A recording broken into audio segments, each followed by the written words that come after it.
Halo semua, banyak negara yang sudah menghapus undang-undang penistaan agama karena undang-undang ini hanya menimbulkan masalah.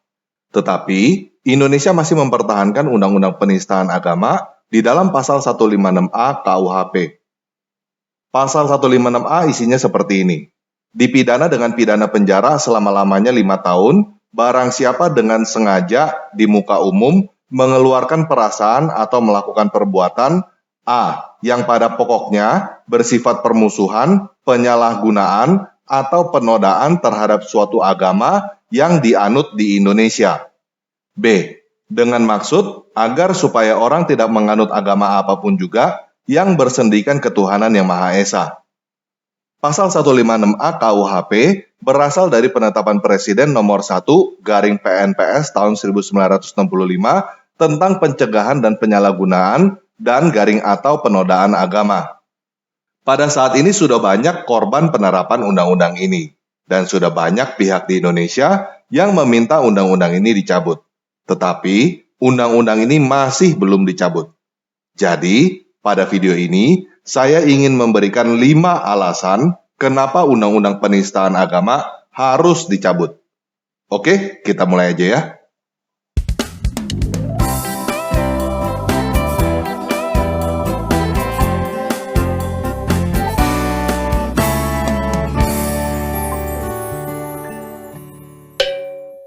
Nah, pada awalnya undang-undang ini dibuat untuk mencegah penyalahgunaan dan penodaan agama.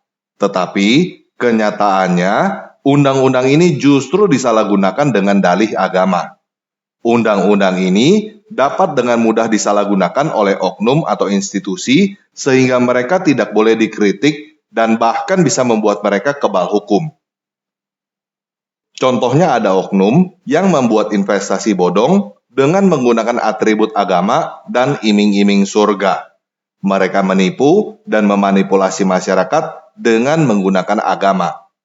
Orang yang memberi peringatan kepada masyarakat bahwa mereka sebenarnya penipu malah bisa ditangkap karena dianggap menista agama.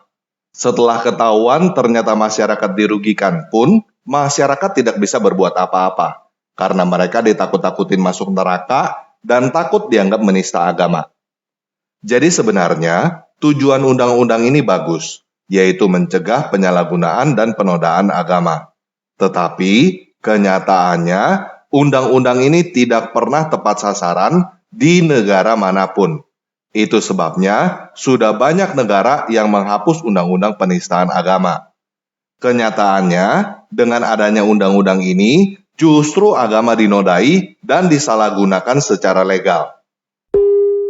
Jadi, alasan pertama kenapa undang-undang penistaan agama harus dicabut adalah karena membuat agama yang sesat dan oknum-oknumnya menjadi kebal kritik dan kebal hukum. Undang-undang ini justru membuat agama dinodai dan disalahgunakan. Alasan yang kedua adalah karena undang-undang ini selamanya akan tidak konsisten dan subjektif. Karena penistaan agama itu relatif. Menurut siapa? Sebagian umat muslim sudah merasa agamanya dinista ketika mendengar ada orang yang berkata bahwa Muhammad bukan nabi. Tetapi, sebagian umat muslim lainnya tidak merasa agamanya dinista ketika mendengar ada orang yang berkata bahwa Muhammad bukan nabi. Sebagian umat Kristen sudah merasa agamanya dinista ketika mendengar ada orang yang berkata Yudas menggantikan Yesus di salib. Tetapi, sebagian umat Kristen lainnya tidak merasa agamanya dinista ketika mendengar ada orang yang berkata Yudas menggantikan Yesus di salib. Jadi pasal ini akan selamanya menjadi pasal karet. Ujung-ujungnya adu kekuatan massa. Artinya, hukum pasti akan tunduk pada tekanan massa ketika berurusan dengan undang-undang penistaan agama. Orang yang tidak bersalah menjadi bersalah hanya karena tekanan massa. Dan hal ini memicu alasan ketiga untuk menghapus undang-undang penistaan agama. Yaitu, undang-undang ini memicu main hakim sendiri, kekerasan massa, dan penganiayaan terhadap minoritas. Seperti yang saya katakan tadi, penistaan agama itu relatif menurut siapa? Bisa bayangkan nggak jika semua orang yang dilaporkan menista agama langsung ditangkap? Kalau semua orang yang dilaporkan menista agama langsung ditangkap, maka semua orang Indonesia akan main lapor, dan semua orang Indonesia akan ditangkap. Betul kan? Nggak mungkin pemerintah melakukan hal itu kan? Nah, ketika ada masyarakat yang merasa menurut mereka agamanya dinista, lalu masyarakat itu merasa pemerintah tidak bertindak, maka ada sebagian dari mereka merasa punya hak untuk bertindak main hakim sendiri. Dan mereka akan menyalahkan pemerintah yang tidak menjalankan undang-undang. Jadi undang-undang penistaan agama akan membuat pemerintah selalu dalam posisi salah. Dijalankan salah, tidak dijalankan salah. Masyarakat akan selalu merasa pemerintah tidak adil, terlepas pemerintah menjalankan atau tidak menjalankan undang-undang penistaan agama. Untuk apa undang-undang yang tidak akan pernah bisa memberikan keadilan? Selain itu, alasan keempat kenapa undang-undang penistaan agama harus dicabut adalah karena undang-undang penistaan agama melanggar hak asasi manusia yang dijamin di dalam Undang-Undang Dasar 1945. Undang-Undang Dasar 1945 pasal 28 berkata, setiap orang berhak atas kebebasan berserikat, berkumpul, dan mengeluarkan pendapat. Undang-Undang Dasar 1945 pasal 28E butir kedua berkata, setiap orang berhak atas kebebasan meyakini kepercayaan, menyatakan pikiran dan sikap sesuai dengan hati nuraninya. Undang-Undang Dasar 1945 pasal 28F berkata, setiap orang berhak untuk berkomunikasi dan memperoleh informasi untuk mengembangkan pribadi dan lingkungan sosialnya, serta berhak untuk mencari, memperoleh, memiliki, menyimpan, mengolah, dan menyampaikan informasi dengan menggunakan segala jenis saluran yang tersedia. Undang-undang penistaan agama jelas membuat orang tidak bebas dalam mengeluarkan pendapat, membuat orang tidak bebas menyatakan pikiran dan sikap sesuai dengan hati nuraninya, dan juga menghalangi orang untuk memperoleh informasi dengan dalih penistaan agama yang relatif menurut kepentingan siapa. Kita punya hak asasi untuk mendengar, dan kita juga punya hak asasi untuk tidak mendengar. Tetapi hak asasi kita untuk tidak mendengar sholat dirampas, dan kita tidak boleh protes. Kalau protes, dianggap menista agama. Akibatnya akan diamuk massa, lalu dimasukkan ke penjara oleh pemerintah. Jadi, pemerintah akan selalu salah selama undang-undang ini masih ada. Tidak dijalankan salah, dijalankan salah. Dan apapun keputusannya akan menimbulkan perasaan tidak adil pada masyarakat. Selama undang-undang ini ada, pemerintah akan menjadi alat untuk mempersekusi umat beragama dengan dalih penistaan agama. Selain itu, alasan kelima kenapa negara Indonesia harus menghapuskan undang-undang penistaan agama adalah karena negara Indonesia sendiri menista agama. Mari kita baca pasal 1 penetapan Presiden nomor 1/PNPS tahun 1965.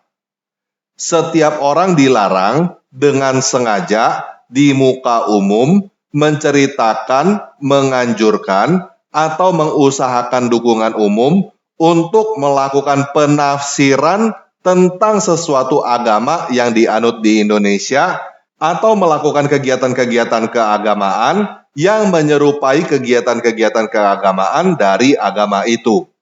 Penafsiran dan kegiatan mana menyimpang dari pokok-pokok ajaran agama itu.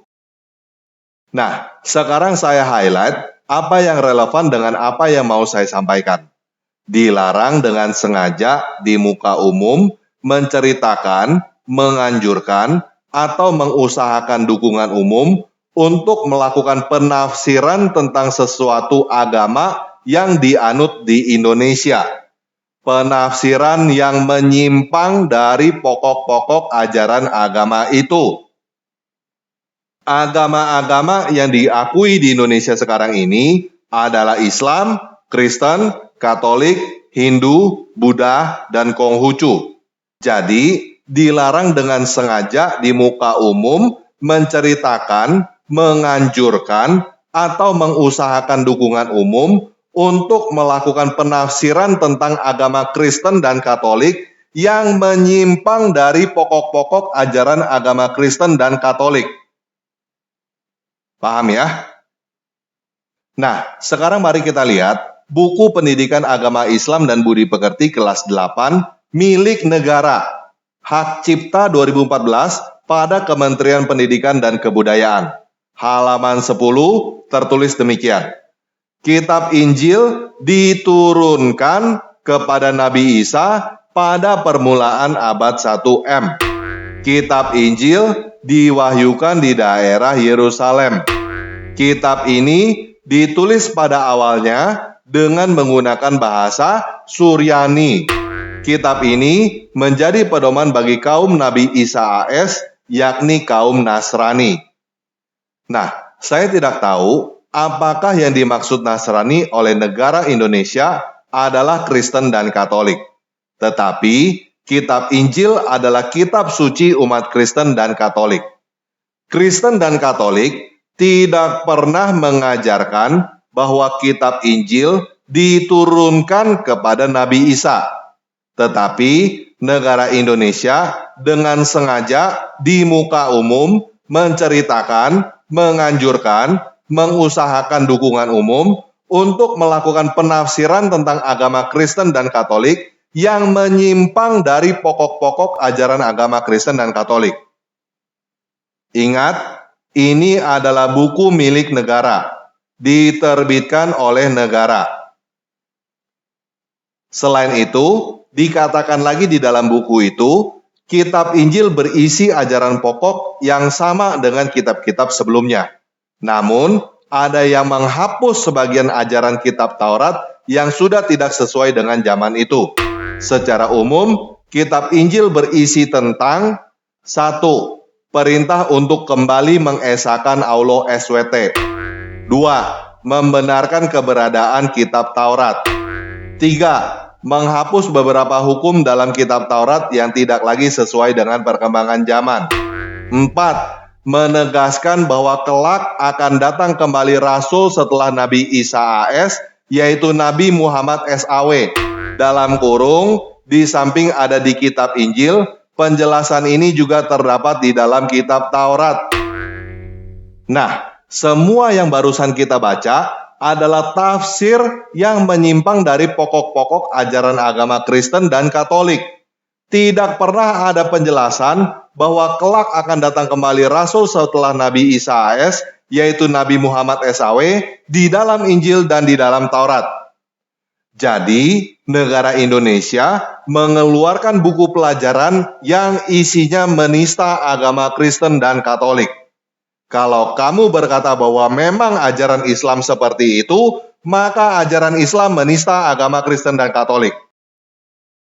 Selain itu, di halaman 11 ada ditulis kisah Nabi Isa dan temannya yang serakah.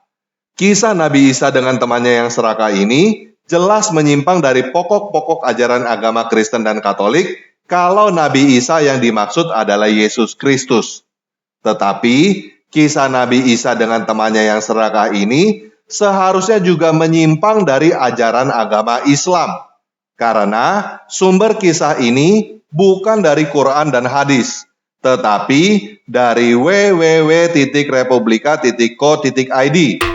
Dengan kata lain, negara Indonesia memasukkan dongeng karangan republika.co.id yang menista Nabi Isa. Nah, sekarang mari kita lihat buku Pendidikan Agama Islam dan Budi Pekerti kelas 11 milik negara. Hak Cipta 2014 pada Kementerian Pendidikan dan Kebudayaan. Halaman 9. Kitab Injil diwahyukan oleh Allah SWT kepada Nabi Isa AS. Kitab Injil yang asli memuat keterangan-keterangan yang benar dan nyata, yaitu perintah-perintah Allah SWT, agar manusia mengesahkan dan tidak menyekutukannya dengan suatu apapun. Ada pula penjelasan bahwa di dalam kitab Injil terdapat keterangan bahwa di akhir zaman akan lahir nabi yang terakhir dan penutup para nabi dan rasul, yaitu bernama Ahmad atau Muhammad SAW. Sekali lagi, ini menyimpang dari pokok-pokok ajaran agama Kristen dan Katolik. Kemudian, di situ ada gambar buku terjemahan Injil Barnabas by Ahmad Kahfi yang diterangkan di bawahnya sebagai kitab Injil diturunkan kepada Nabi Isa AS. Sumbernya Dok Kemendikbud. Pada halaman 10 buku itu, negara Indonesia menghina Injil dengan berkata, hanya saja Injil pun senasib dengan Taurat, yakni sudah mengalami perubahan dan penggantian yang dilakukan oleh tangan manusia. Kitab Injil yang sekarang memuat tulisan dan catatan perihal kehidupan atau sejarah hidupnya Nabi Isa AS. Kitab ini ditulis menurut versi penulisnya, yaitu Matius, Markus, Lukas, dan Yahya dalam kurung Yohana. Mereka adalah bukan dari orang-orang yang dekat dengan masa hidupnya Nabi Isa AS. Sejarah mencatat, sebenarnya masih ada lagi kitab Injil versi Barnaba. Isi dari Injil Barnaba ini sangat berbeda dengan isi kitab Injil 4 macam yang tersebut di atas. Jadi, negara Indonesia mengajarkan kepada masyarakat bahwa Injil Matius, Markus, Lukas, dan Yohanes yang merupakan kitab suci umat Kristen dan Katolik sudah mengalami perubahan dan penggantian yang dilakukan oleh tangan manusia. Lalu mengajarkan bahwa Injil palsu yang bernama Injil Barnabas sebagai Injil yang diturunkan kepada Nabi Isa AS. Negara Indonesia menghina Injil dan Taurat, menista agama Kristen dan Katolik, menyebarkan berita bohong bahwa Injil Barnabas adalah Injil yang diturunkan kepada Nabi Isa AS, dan memasukkan dongeng Nabi Isa karangan republika.co.id pada buku agama Islam. Negara Indonesia sendiri melanggar undang-undang penistaan agama. Apa hukumannya untuk negara Indonesia? Karena negara Indonesia adalah organisasi, maka menurut pasal 2, butir 2, penetapan Presiden nomor 1 PNPS tahun 1965, negara Indonesia bisa dibubarkan oleh Presiden karena negara Indonesia menista agama Kristen dan Katolik. Jadi, undang-undang penistaan agama ini tidak pernah bisa mencegah penyalahgunaan dan penodaan agama seperti tujuan awalnya. Undang-undang ini malah disalahgunakan dan menodai agama. Undang-undang ini sangat karet, tidak konsisten, subjektif, dan relatif. Undang-undang ini tidak akan pernah bisa dilaksanakan dengan benar oleh pemerintah. Undang-undang ini selalu menimbulkan rasa ketidakadilan di dalam masyarakat. Undang-undang ini mendorong main hakim sendiri, kekerasan massa, dan penganiayaan terhadap minoritas. Undang-undang ini melanggar hak asasi manusia dan Undang-Undang Dasar 1945. Dan negara Indonesia sendiri melanggar Undang-Undang Penistaan Agama. Jadi, apa alasan untuk mempertahankan Undang-Undang Penistaan Agama ini? Ada yang khawatir pencabutan Undang-Undang Penistaan Agama akan menghilangkan jaminan perlindungan hukum terhadap berbagai agama. Tetapi, menurut saya, pencabutan Undang-Undang Penistaan Agama tidak menghilangkan jaminan perlindungan hukum terhadap berbagai agama. Hanya saja menghilangkan jaminan perlindungan anti kritik terhadap berbagai agama. Agama yang benar tidak takut dikritik. Jadi, apalagi alasan untuk mempertahankan Undang-Undang Penistaan Agama ini? Saya tidak melihat ada alasan untuk mempertahankan Undang-Undang Penistaan Agama ini. Undang-Undang Penistaan Agama ini malah menimbulkan banyak masalah. Oleh sebab itu, saya mau mendukung pencabutan Undang-Undang Penistaan Agama. Nah, saya mau berperan aktif dalam pencabutan Undang-Undang Penistaan Agama karena saya tahu bahwa undang-undang ini tidak akan bisa hilang begitu saja jika kita tidak berbuat apa-apa. Tetapi saya tidak tahu apa yang harus saya lakukan. Jadi, saya menyiapkan formulir untuk teman-teman yang ingin memberikan usulan kepada saya dan ingin ikut berpartisipasi dalam mencabut undang-undang penistaan agama di kolom deskripsi video ini. Oke, sekian video kali ini. Yesus Kristus penguasa saya mengasihi kamu.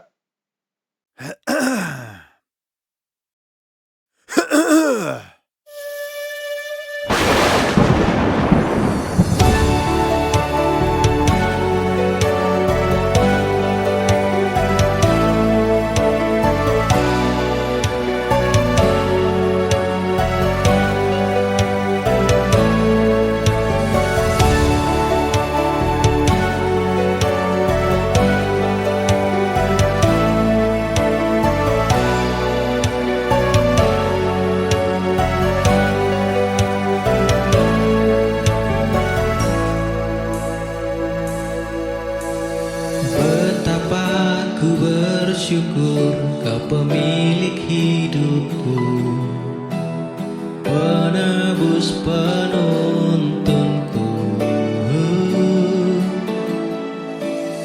Gadamu dan tongkatmu itu yang menghiburku. Engkaulah gembalaku, kasihku rasa berlimpah, mengurapi hidupku.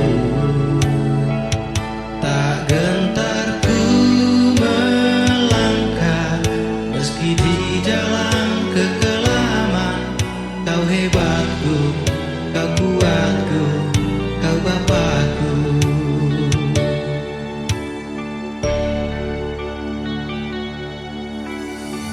Setiap malamku bertelut ku menyembah.